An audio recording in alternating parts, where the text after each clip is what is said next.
Ngayon pa mga bossing, magluluto ako nitong yellowfin tuna. Yan, olive oil po yung pinaka oil nito. Kaya ito yung madalas daw na ginagamit ng mga may diabetes mga bossing. Yan, healthy daw po itong tuna. Gold seas. Ayan.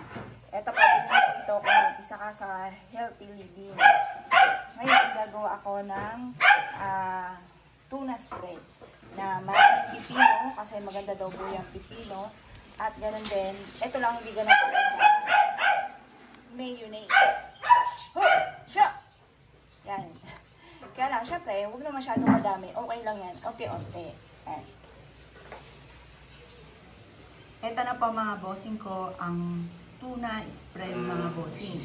Medyo kinapalan ko po yung pipino kasi nakakainit pong gayatin ang sobrang liit, kaya medyo malaki po yan. Pero, ano man, masarap po yan mga bossing. Yan. Tapos yung kanina, yung tuna, yung pala ay chili po siya. Masarap din yung version ng chili. Tapos, mayo at ganoon din po ang pipino. Tapos, lagay lang muna natin siya sa rep. Ito, para higit na masarap siya mamaya. Ayan, dyan muna siya.